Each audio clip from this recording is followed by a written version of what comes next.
Hello दोस्तों, नमस्कार। Education field में आपका स्वागत है।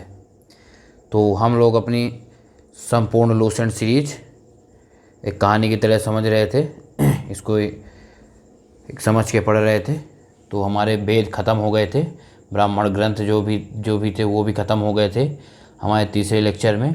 आज हमारा लेक्चर 4 है, जिसमें हम किसकी चर्चा करेंगे? वेदांग एवं सूत्र की और विदेशी यात्रियों से मिलने वाली प्रमुख जानकारी, है ना। इतिहास की हमें जो जानकारी विदेशी यात्रियों से मिलती है, उनके ग्रंथ से मिलती है, उसकी जानकारी हम आज कंप्लीट करेंगे। तो प्लीज़ आप चैनल को लाइक, सब्सक्राइब और शेयर ज़रूर कर दीजिए और वीडियो को अंत तक देखें। तो चलिए हम स्टार्ट करते हैं। आप लोगों ने अभी 3 लेक्चर हमारे हो चुके हैं संपूर्ण लूसेंट महासंग्राम के। तो अगर लूसेंट के आप 3 लेक्चर नहीं देखे हैं तो प्लेलिस्ट में जाकर उन लेक्चरों को आप देख लीजिएगा। उसके बाद ये लेक्चर आप देखेंगे तभी आपको समझ में आएगा। तो चलिए, जैसा कि हम देख रहे हैं वेदांग एवं सूत्र। सबसे पहले जानते हैं वेदांग कहेंगे किसे, है ना। वेदांग हम किसे कहेंगे? तो वेदांग हम उसे कहेंगे कि वेदों को भली भांति समझने के लिए 6 वेदों की रचना की, है ना। 6 वेदांगों की रचना की गई। जो हमारे 4 वेद हैं, ऋग्वेद, यजुर्वेद, सामवेद, अथर्ववेद, इन वेदों को समझने के लिए, मतलब अच्छे से समझने के लिए, इनका व्याख्या रूप समझने के लिए, इन सब चीज़ों को समझने के लिए हम क्या है, वेदांगों की रचना की है। ठीक है, वेदों को भली भांति समझने के लिए वेदांग की रचना क्यों की गई?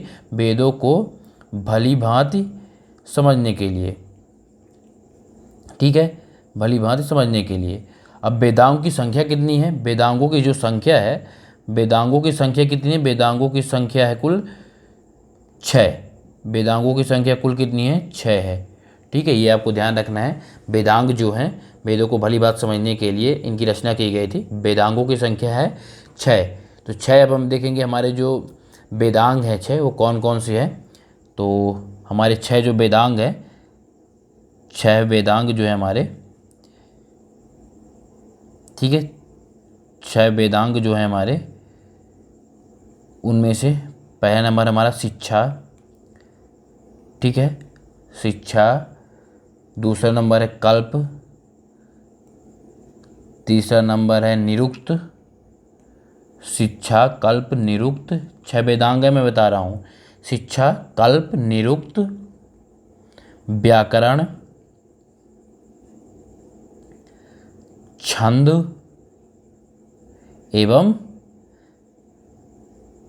ज्योतिष। ठीक है, ये हमारे क्या है, 6 वेदांग हैं। 6 वेदांग कौन कौन से हैं? शिक्षा, कल्प, निरुक्त, व्याकरण, छंद, ज्योतिष। ये हमारे 6 वेदांग हैं। ठीक है, बस आपको वेदांग में इतना ही देखना है। अब देखेंगे इसके बाद हमारे क्या है, सूत्र आता है ना। वेदांग के बाद क्या देखेंगे? वेदांग के बाद जो सूत्र की रचना की गई। तो सूत्र की रचना क्यों की गई थी, है ना। तो सूत्र की रचना इसलिए की गई थी, सूत्र साहित्य का विकास इसलिए किया गया था कि वैदिक जो साहित्य है, हमारे साहित्यों को अक्षुण्ण बनाए रखने के लिए, मतलब उनको एक जन्म जन्मांतर तक बनाए रखने के लिए सूत्रों की रचना की गई थी, है ना। सूत्र की रचना क्यों की गई थी? वैदिक साहित्यों को अक्षुण्ण बनाए रखने के लिए। ठीक है, अक्षुण्ण बनाए रखने के लिए, वैदिक साहित्यों को अक्षुण्ण बनाए रखने के लिए क्या किया गया था? सूत्रों की रचना की गई थी। ठीक है, वैदिक साहित्यों को अक्षुण्ण बनाए रखने के लिए किसकी रचना की गई थी? सूत्रों की रचना की गई थी, है ना। सूत्र हमारे, जैसे आप देखेंगे कि सूत्र जो है हमारे किसकी बात करते हैं? सूत्र हमारे जो है वो है गृह और यज्ञ, विधि विधान, कर्मकांड तथा राजनीति, विधि एवं व्यवहार से संबंधित महत्वपूर्ण बातें बताते हैं। सूत्र जो है हमारे, वो हमारे यज्ञ विधि विधान क्या है, सूत्र जो है हमारे यज्ञ विधि विधान क्या है, कर्मकांड क्या है, राजनीति क्या है, विधि व्यवहार क्या है, इन सब की महत्वपूर्ण जानकारी हमें सूत्रों से मिलती है। आप देखेंगे कि प्रमुख सूत्रकार जो है, मतलब जिन्होंने सूत्रों की रचना की थी, इनमें प्रमुख सूत्रकार कौन से हैं ना। आप देखेंगे कि प्रमुख सूत्रकार जो हैं वो प्रमुख सूत्रकार कौन कौन से हैं। तो हम देखेंगे यहाँ जो हमारे प्रमुख सूत्रकार हैं, गौतम बौधायन। ठीक है, गौतम बौधायन। ठीक है, दूसरे नंबर हमारे हैं आप स्तंभ। ठीक है, तीसरे नंबर हमारे वशिष्ठ जी, गुरु वशिष्ठ को आप लोग सब जानते होंगे। गुरु वशिष्ठ जी ये हमारे क्या हैं, प्रमुख जो हैं सूत्रकार हैं, ठीक है। मतलब इन्होंने सूत्रों की रचना की थी। कौन कौन लोग ने जिन्होंने सूत्रों की रचना की थी? गौतम बुद्ध, ये गौतम बुद्धायन, आप स्तंभ, वशिष्ठ, इनके द्वारा जो है सूत्रों का विशेष रूप से उल्लेख किया गया है। अब देखेंगे सबसे प्राचीन सूत्र कौन सा है। सबसे प्राचीन सूत्र जो है, सबसे प्राचीन सूत्र है गौतम धर्म सूत्र। सबसे प्राचीन सूत्र कौन सा है? सबसे प्राचीन सूत्र है गौतम धर्म सूत्र, ठीक है, इसको ध्यान रखना है। सबसे प्राचीन सूत्र कौन सा है? गौतम धर्म सूत्र है हमारा जो है सबसे प्राचीन सूत्र है। सबसे प्राचीन सूत्र है गौतम धर्म सूत्र, इसको सबसे प्राचीन सूत्र माना गया है, ठीक है, ये आपको ध्यान रखना है। इसके बाद हम क्या देखेंगे? इसके बाद हम देखते हैं अगला पुराण। जो पुराण है हमारे, पुराणों की संख्या कितनी है? पुराणों की संख्या टोटल 18 है। अब हम क्या देखते हैं? हम देखे हैं पुराण। तो हम देखेंगे पुराण जो है, तो जो भारत में ऐतिहासिक कथा है ना, भारत की जो ऐतिहासिक कथाएं हैं, भारतीय ऐतिहासिक कथाएं जो हैं, भारतीय ऐतिहासिक जो कथाएं हैं है ना, उनमें सबसे अच्छा क्रमबद्ध विवरण जो है हमें पुराणों से मिलता है। पुराण से हमें क्या जानकारी मिलती है? पुराण से हमें ये जानकारी मिलती है कि भारतीय ऐतिहासिक कथा की क्रमबद्ध जानकारी, हमें भारतीय ऐतिहासिक कथा की क्रमबद्ध जानकारी जो है या विवरण जो है हमें सबसे पहले पुराणों से मिलता है। पुराणों के रचयिता कौन है? पुराणों के रचयिता हैं लोमहर्ष, ठीक है। पुराणों के रचना किसने की थी? पुराणों की रचना की थी लोमहर्ष के पुत्र, ठीक है, तथा इनके पुत्र उग्रश्रवा ने। लोमहर्ष पुराणों की रचना की थी, किसने की थी? पुराणों की रचना की थी लोमहर्ष, तथा लोमहर्ष के पुत्र जो थे, लोमहर्ष के पुत्र थे उग्रश्रवा, ठीक है। आपको ये ध्यान रखना है, ये क्वेश्चन अक्सर पूछा जाता है कि पुराणों की रचना किसने की थी? पुराणों की रचना लोमहर्ष तथा उनके पुत्र उग्रश्रवा द्वारा पुराणों की रचना की गई थी। पुराण कितने हैं? पुराणों की संख्या जो है हमारे पास, पुराणों की संख्या जो है कितनी है? पुराणों की संख्या 18, ठीक है। पुराण कितने हैं? पुराणों की संख्या जो है हमारे पास 18 है, ठीक है। पुराणों की संख्या कितनी है? पुराणों की संख्या कुल 18 है। पुराणों की रचना किसने की थी? पुराणों की रचना की गई थी जो है लोमहर्ष तथा उग्रश्रवा द्वारा। लोमहर्ष तथा उनके पुत्र उग्रश्रवा द्वारा पुराणों की रचना की गई थी। पुराणों की संख्या कितनी है? 18 है, जिनमें केवल 5 पुराण जो है ना, जिसमें भागवत 5 पुराण जो हैं उनमें ही राजाओं की वंशावली पाई जाती है। जिनमें से केवल 5 पुराण जो है हमारे, जिनमें राजाओं की वंशावली पाई जाती, बाकी 13 पुराण जो हैं उनमें राजाओं की वंशावली नहीं पाई जाती। अब जानते हो वो 5 पुराण कौन कौन से हैं? 5 पुराण कौन कौन से हैं जिनमें राजाओं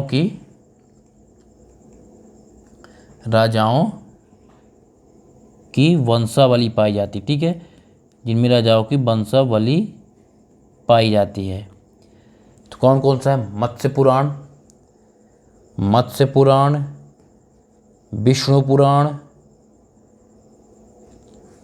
ब्राह्मण पुराण, वायु पुराण एवं भागवत पुराण, ठीक है, भागवत पुराण, ठीक है। आपको ये जानकारी रखना है कि कुल कितने पुराण हैं जिनसे हमें किसकी जानकारी मिलती है? राजाओं की वंशावली की जानकारी मिलती है। तो मत्स्य पुराण है, विष्णु पुराण है, वायु पुराण है, ब्राह्मण पुराण है और भागवत पुराण है, ठीक है। अब देखेंगे सबसे पुराना पुराण कौन सा है ना, सबसे प्राचीनतम पुराण, सबसे पुराना या प्राचीन पुराण जो है हमारा कौन सा है? मत्स्य पुराण। सबसे प्राचीन पुराण कौन सा है? मत्स्य पुराण, ठीक है। इसको आपको ध्यान रखना है, अक्सर क्वेश्चन पूछा जाता है। सबसे प्राचीन पुराण है हमारा मत्स्य पुराण, ठीक है। अब आपको एक चीज़ और ध्यान रखनी है कि जो कुछ पुराण हैं, कुछ पुराण एवं उनसे संबंधित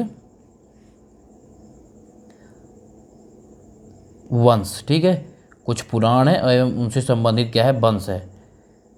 तो कौन कौन से पुराण? कुछ पुराण एवं उनसे संबंधित वंश। तो चलिए आप देखेंगे कि पहला हमारा पुराण जो है क्या है, विष्णु। सबसे पहले हमारा मत्स्य पुराण है, ठीक है, मत्स्य पुराण। मत्स्य पुराण, मत्स्य पुराण से कौन सा वंश संबंधित है? मत्स्य पुराण से आद्र सातवाहन वंश, आद्र सातवाहन वंश, आद्र सातवाहन वंश। मत्स्य पुराण से कौन सा वंश संबंधित है? आद्र सातवाहन वंश। इसको याद कैसे करना है? मत्स्य से आंध्र, ठीक है, मत्स्य से मछली कहाँ होती है? आंध्र प्रदेश में। मतलब मत्स्य पुराण से हमारा आद्र सातवाहन वंश संबंधित है, ठीक है। उसके बाद क्या है ना, विष्णु पुराण। विष्णु पुराण से कौन सा वंश संबंधित है? विष्णु से मौर्य, ठीक है। आपको याद कैसे करना है? विष्णु के मौर्य, विष्णु जी के माथे पर मुकुट विराजमान है ना, विष्णु जी के माथे पर मुकुट विराजमान है, यानी विष्णु पुराण जो है वह हमारा मौर्य वंश से संबंधित है। और आप मत्स्य पुराण को किससे मानेंगे? जो सबसे प्राचीन पुराण है हमारा वह आद्र सातवाहन वंश है, यानी सबसे पुराना वंश। मछली कहाँ पाई जाती है? मत्स्य जो होती है वह आंध्र प्रदेश में पाई जाती है। वहाँ के लोग खाते हैं मछली भात, है ना। बंगाल के लोग भी खाते हैं, लेकिन यहाँ भी चलती है, आंध्र प्रदेश में भी चलती है। तो मत्स्य पुराण कहाँ है? आद्र सातवाहन वंश। और विष्णु पुराण जो है हमारा मौर्य वंश। और वायु पुराण जो है, वायु पुराण से कौन सा वंश संबंधित है? वायु पुराण से संबंधित है गुप्त वंश, ठीक है। इसको आपको कैसे याद रखना है? वायु जो होती है गुप्त रूप से चलती है, वो दिखती नहीं है कि चल रही है, मतलब वायु जो है गुप्त रूप से। तो वायु पुराण किससे संबंधित है? गुप्त वंश से। मत्स्य पुराण किससे संबंधित है? मत्स्य कहाँ होता है? आंध्र प्रदेश, यानी मत्स्य पुराण आद्र सातवाहन वंश। और हमारा विष्णु पुराण जो है मौर्य वंश, ठीक है। चीज़ों की जानकारी हो गई, ठीक है।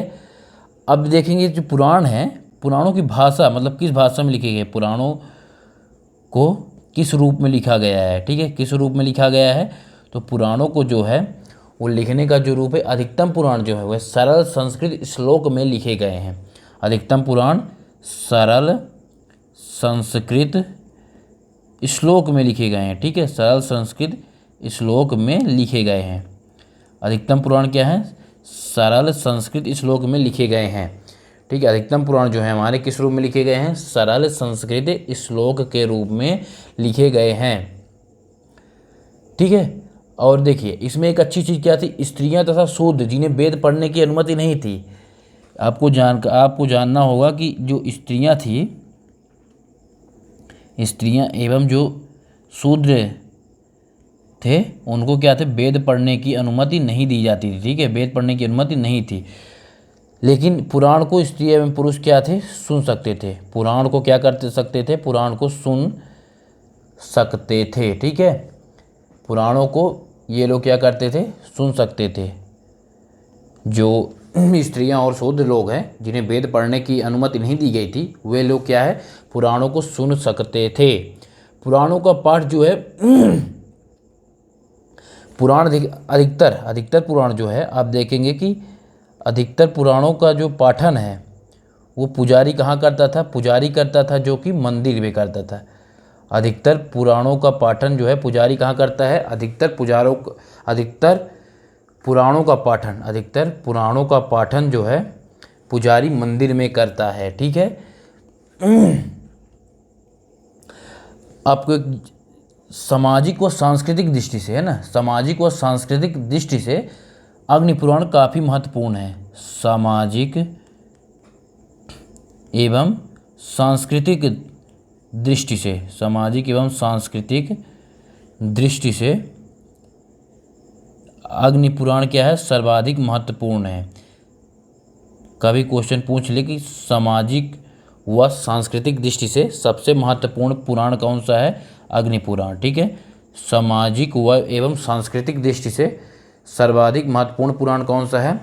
सामाजिक व सांस्कृतिक दृष्टि से सर्वाधिक महत्वपूर्ण पुराण हमारा है अग्नि पुराण।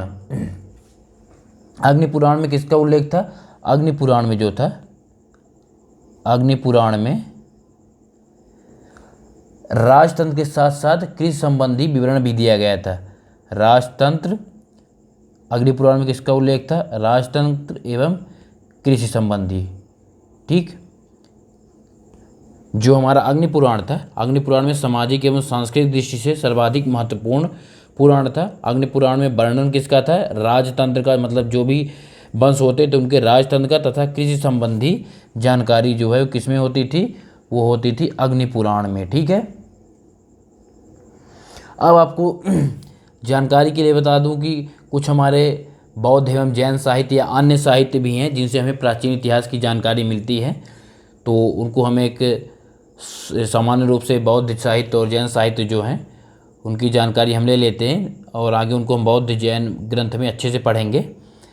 लेकिन अभी इतिहास जानने के स्रोत हम पढ़ रहे हैं, तो उसके लिए हमको बौद्ध जैन एवं अन्य साहित्य कुछ हैं जिनसे हमें इतिहास की क्या है जानकारी मिलती है, तो उसको हमें पढ़ना होगा। ठीक है, तो जो बुद्ध का प्रमुख ग्रंथ था, बुद्ध का ग्रंथ था क्या? जातक ग्रंथ। तो जातक ग्रंथ से हमें किसकी जानकारी मिलती है? जातक ग्रंथ से हमें बुद्ध के पुनर्जन्म की जानकारी मिलती है। ठीक है, जातक में बुद्ध के पुनर्जन्म की कहानी वर्णित है। ठीक है, जातक में बुद्ध के पुनर्जन्म की कहानी वर्णित है। जातक ग्रंथ में बुद्ध के पुनर्जन्म की कहानी वर्णित है। कथा वस्तु जो है, बौद्ध ग्रंथ जो कथा वस्तु था, कथा वस्तु में किसकी जानकारी थी? कथा वस्तु में थी महात्मा बुद्ध का जीवन चरित्र, है ना, जीवन चरित्र। जातक ग्रंथ में महात्मा बुद्ध के पुनर्जन्म की कहानी, कथा वस्तु में जीवन चरित्र किसके? महात्मा बुद्ध के जीवन चरित्र का वर्णन है। ठीक है, और यहाँ देखेंगे कि जैन साहित्य जो थे, अब बौद्ध साहित्य हमारे क्या थे? दो थे। एक बुद्ध का बौद्ध ग्रंथ या जातक ग्रंथ। जातक ग्रंथ में हमें बुद्ध के पुनर्जन्म की कहानी मिलती है तथा कथा वस्तु में हमें जीवन चरित्र का वर्णन मिलता है गौतम बुद्ध के। ठीक है, जैन साहित्य को क्या कहा गया है?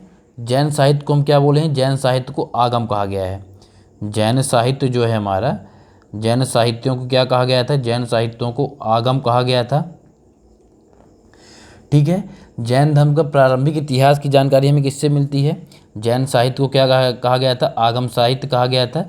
और जैन धर्म जो है इसका उद्भव कैसे हुआ, किस रूप में यह भली भांति विकसित हुआ, तो जैन धर्म की जानकारी हमें, प्रारंभिक इतिहास की जानकारी हमें कल्पसूत्र से मिलती है, जो कि जैन ग्रंथ है। कल्पसूत्र क्या है? कल्पसूत्र एक जैन ग्रंथ था जिसकी जानकारी, जिससे हमें जैन ग्रंथ से जैन ग्रंथ कल्पसूत्र से हमें जैन धर्म के प्रारंभिक इतिहास की जानकारी मिलती है। जैन का दूसरा ग्रंथ क्या था? जैन का दूसरा ग्रंथ था भगवती सूत्र। भगवती सूत्र से हमें क्या जानकारी मिलती है? भगवती सूत्र से हमें जानकारी मिलती है महात्मा जो हमारे जैन थे, जैन ग्रंथ से भगवती सूत्र से हमें महावीर स्वामी के जीवन कृत्यों तथा अन्य समकालिकों के साथ उनके संबंधों का विवरण मिलता है ना। भगवती सूत्र से हमें किसकी जानकारी मिलती है? भगवती सूत्र से हमें जैन महावीर स्वामी का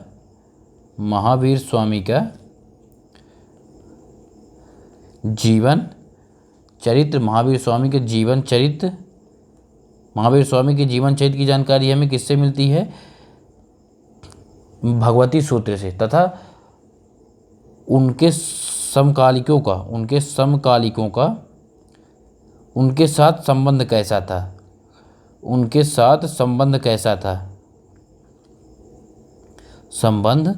था, इसकी भी जानकारी हमें भगवती सूत्र से मिलती है। ठीक है, भगवती सूत्र से हमें किसकी जानकारी मिलती है? भगवती सूत्र से हमें जानकारी मिलती है जैन महावीर स्वामी के जीवन चरित्र की, तथा उनके जो समकालिक संत थे महावीर स्वामी के, उनसे संबंध कैसे थे, इसकी जानकारी भी हमें किससे मिलती है? भगवती सूत्र से प्राप्त होती है। ठीक है, अब देखेंगे कि उसके बाद हमारा मौर्य साम्राज्य में एक बहुत प्रसिद्ध लेखक थे हमारे आचार्य चाणक्य। चाणक्य द्वारा किसकी रचना की गई थी? चाणक्य द्वारा अर्थशास्त्र की रचना की गई थी। ठीक है, आपसे कभी क्वेश्चन पूछे चाणक्य, विष्णुगुप्त, कौटिल्य, ये सब इन्हीं का नाम है, ठीक है। चाणक्य का नाम कौटिल्य भी है, विष्णुगुप्त भी है, ठीक है। इनके द्वारा रचित ग्रंथ क्या था? इनके द्वारा रचित ग्रंथ था अर्थशास्त्र। अर्थशास्त्र में देखेंगे कि इसमें कितने अधिकरण थे? अर्थशास्त्र में 15 अधिकरण थे, ठीक है। अर्थशास्त्र में 15 अधिकरण थे, 180 प्रकरण थे, ठीक है। प्रकरण कितने थे? प्रकरण जो थे 180 थे अर्थशास्त्र में, और अधिकरण कितने थे? 15 अधिकरण थे। अर्थशास्त्र से हमें जानकारी किसकी मिलती है? मौर्यकालीन इतिहास की। मौर्यकालीन, है ना, इतिहास की जानकारी, मतलब अर्थशास्त्र में किसकी जानकारी मिलती है? मौर्यकालीन इतिहास, अर्थात मौर्यकाल का सामाजिक जीवन कैसा था और उसका संविधान कैसा था, किस तरह उसको चलाया जा रहा था, उसका शासन किस प्रकार था, इन सब की जानकारी हमें चाणक्य के अर्थशास्त्र से मिलती है, ठीक है। इतिहास की जानकारी हमें किसके द्वारा मिलती? कल्हड़ के द्वारा रचित ग्रंथ, कल्हड़ का ग्रंथ है एक राजतरंगिणी, ठीक है। कल्हड़ का एक ग्रंथ था राजतरंगिणी, इससे भी हमें इतिहास की प्रमुख जानकारी मिलती है। इतिहास में हमें अरब सिंध विजय का, अरब सिंध जो विजय हुई थी, अरब सिंध का युद्ध जो हुआ था, इसकी जानकारी हमें किससे मिलती है? चचनामा से मिलती है ना। इसकी जानकारी हमें चचनामा से मिलती है। अरब सिंध आक्रमण की जानकारी हमें किससे मिलती है? अरब सिंध आक्रमण की जानकारी हमें चचनामा से मिलती है। चचनामा किसके द्वारा लिखा गया है? चचनामा लिखा गया है अली अहमद द्वारा, ठीक है। अली अहमद, चचनामा किसके द्वारा लिखे गए? अली अहमद द्वारा लिखा गया है। कल्हड़ किसके द्वारा? कल्हड़ के द्वारा रचित ग्रंथ राजतरंगिणी है, जिससे हमें इतिहास की जानकारी मिलती है। अरब सिंध जो वृत्तांत था या आक्रमण था, उसकी जानकारी हमें चचनामा से मिलती है। चचनामा को लिखा किसने है? चचनामा को लिखा है अली अहमद ने। अष्टाध्यायी को किसने लिखा है? ठीक है, अष्टाध्यायी को किसने लिखा है?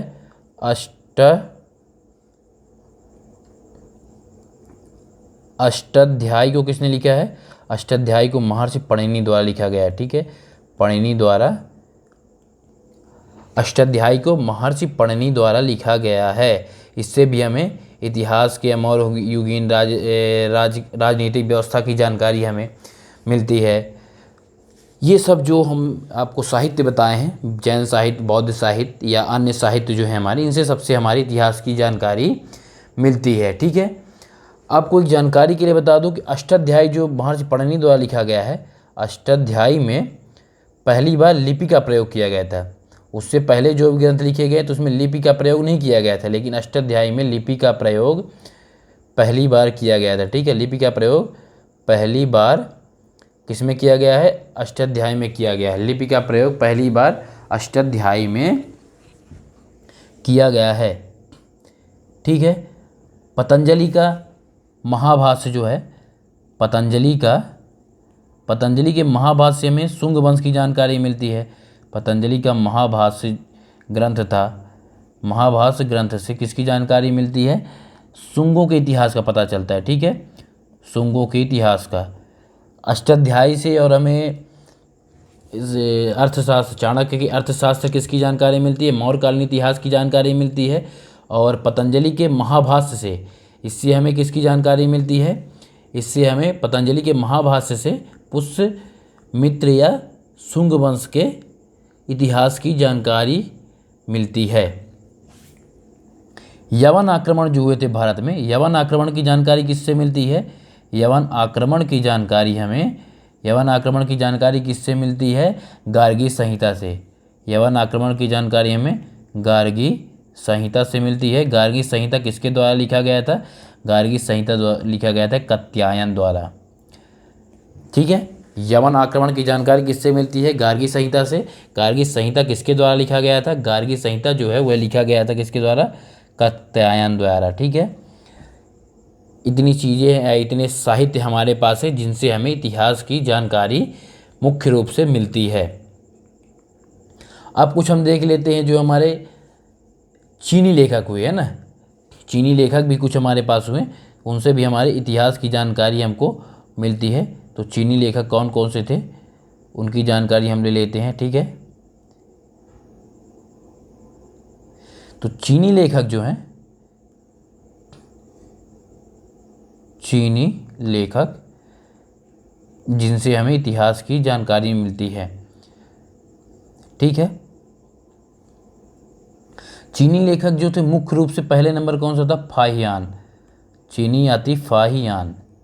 ठीक है, चीनी यात्री फाहियान जो है यह चंद्रगुप्त द्वितीय के दरबार में भारत आया था। चीनी यात्री फाहियान जो किसके शासनकाल में भारत आया था? चंद्रगुप्त द्वितीय। ठीक है, चंद्रगुप्त द्वितीय के शासनकाल में चीनी यात्री फाहियान क्या था? भारत आया था, है ना। इसने अपने विवरण में मध्य प्रदेश के समाज एवं संस्कृति के बारे में भी वर्णन किया है। फाहियान जो था यह मध्य प्रदेश की संस्कृति के बारे में भी वर्णन किया है। मध्य प्रदेश की संस्कृति के बारे में वर्णन करने वाला चीनी यात्री कौन था? फाहियान था। इसने मालवा की जलवायु को क्या कहा है? चीनी यात्री फाहियान ने मालवा की जलवायु को विश्व की सर्वश्रेष्ठ जलवायु की संज्ञा दी है। विश्व की सर्वश्रेष्ठ जलवायु की संज्ञा जो थी किसने दी थी? चीनी यात्री फाहियान ने दी थी। किसको? मालवा की जलवायु को। ठीक है, ये आपको ध्यान रखना है, इससे आपका एमपी का भी फैक्ट है ये। तो चीनी यात्री हमारे किसके शासनकाल में भारत आया था? चीनी यात्री चंद्रगुप्त द्वितीय के शासनकाल में भारत आया था और इसने मध्य प्रदेश की संस्कृति की जानकारी दी तथा जलवायु की जानकारी दी। चीनी यात्री ने मालवा की जलवायु को विश्व की सर्वश्रेष्ठ जलवायु घोषित किया था। यह भारत में कितने वर्षों तक रहा? चीनी यात्री भारत में जो था वह लगभग 14 वर्षों तक। कितने वर्षों तक? 14 वर्षों तक। 14 वर्षों तक भारत में यह रहा था। ठीक है, उसके बाद दूसरे नंबर पर आए थे संयुगन। ये महत्वपूर्ण नहीं है लेकिन जानकारी ले लेते हैं। संयुगन जो थे 518 ईस्वी में भारत आए थे। संयुगन जो थे 518 ईस्वी में भारत आए थे। यह 3 वर्षों की यात्रा की थी और ये बौद्ध के समय आए थे। 518 ईस्वी में आकर भारत आए थे, 3 वर्ष रहे थे। 3 वर्षों में बौद्ध के संबंध में इन्होंने जानकारी एकत्रित की थी, बौद्ध के संबंध में। ठीक है, संयुगन किसके संबंध में जानकारी एकत्रित किए थे? 518 ईस्वी में आए थे, बौद्ध के संबंध में 3 वर्ष रहकर जानकारी एकत्रित किए थे। अब सबसे महत्वपूर्ण जो चीनी यात्री थे वो थे हमारे कौन? चीनी यात्री वेनसांग। ठीक है, चीनी यात्री वेनसांग। चीनी यात्री वेनसांग जो है यह हर्षवर्धन के शासनकाल में आया था। ठीक है, हर्षवर्धन के शासनकाल में आया था। किसके शासनकाल में भारत आया था? हर्षवर्धन के शासनकाल में चीनी यात्री वेनसांग भारत आया था। अब फाहियान किसके? चंद्रगुप्त द्वितीय के शासनकाल में। चीनी यात्री वेनसांग हर्षवर्धन के शासनकाल में भारत आया था। यह भारत में प्रवेश करने के लिए सन 627, ठीक है, 629 ईस्वी में जो है चीनी यात्री फाहियान जो है यह सन 629 ईस्वी में चीन से भारतवर्ष की ओर चल दिया था। ठीक है, भारत की ओर प्रवेश करने के लिए चल दिया था। लगभग 1 वर्ष की यात्रा के बाद 630 ईस्वी में यह भारत में प्रवेश करता है। उसके बाद भारत में 15 वर्षों तक ठहर कर, कितने वर्षों तक? 15 वर्षों तक। ठीक है, 15 वर्षों तक ठहरा था यह भारत में। ठीक है, चीनी यात्री फाहियान जो है ये भारत में 15 वर्षों तक ठहरा था। यह नालंदा विश्वविद्यालय भी गया था। फाहियान जो था नालंदा विश्वविद्यालय गया था और वहाँ क्या किया था? अध्ययन किया था भारतीय इतिहास का। ठीक है, नालंदा विश्वविद्यालय भी गया था और वहाँ जो है भारतीय इतिहास का अध्ययन किया था और बौद्ध ग्रंथों को एकत्र करके ले जाने के लिए आया था। ठीक है, इसका यात्रा वृत्तांत जो है चीनी यात्री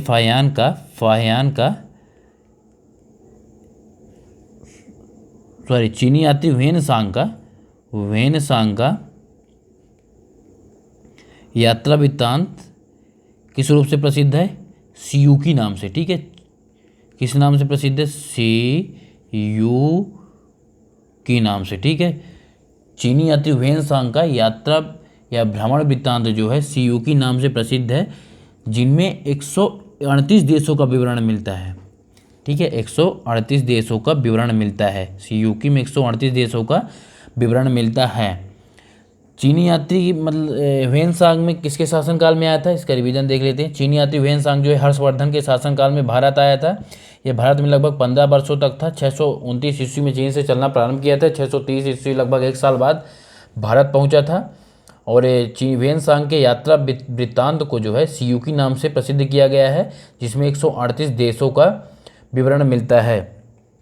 यह नालंदा विश्वविद्यालय गया था और वहाँ से बौद्ध ग्रंथों को संग्रहित करके और बौद्धों की प्रतिमा, दस्युओं की प्रतिमाओं का कुछ प्रतिमाओं को लेकर भी तथा उनकी प्रतिमाओं का पूजन किया था। ये सब जानकारी हमें किससे मिलती है, ह्वेनसांग द्वारा मिलती है। और उसके यात्रा भ्रमण को क्या कहा गया है, यात्रा भ्रमण को सियूकी कहा गया है। ठीक है, ह्वेनसांग ने हमें हर्षवर्धन के शासनकाल की संपूर्ण जानकारी दी है। ठीक है,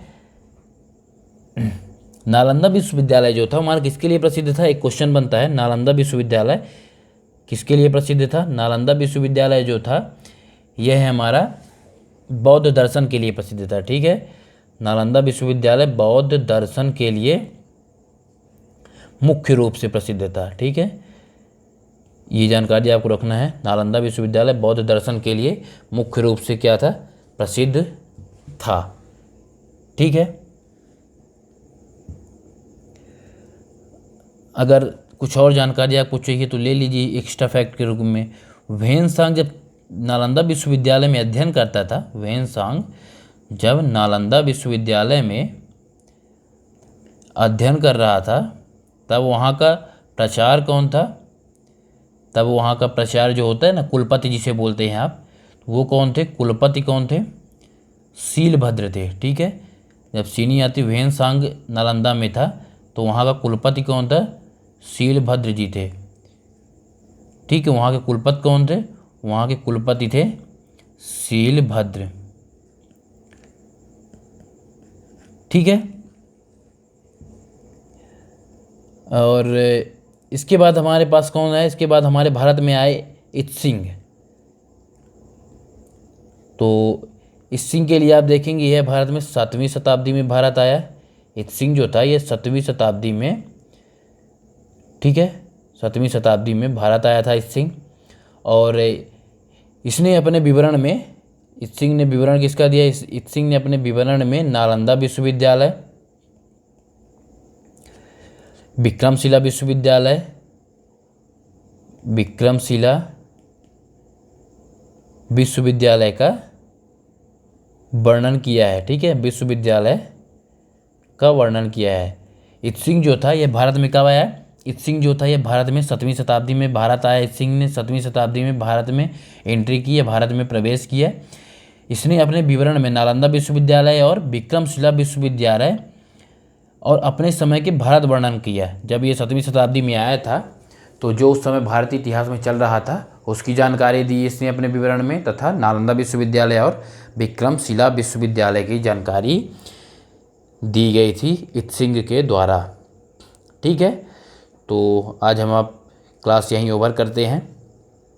आपको कल हम यूनानी रोमन लेखक, अरबी लेखक और उसके बाद पुरातत्व संबंधी साक्ष्य से मिलने वाली जानकारी, कल का टॉपिक हमारा यही होगा।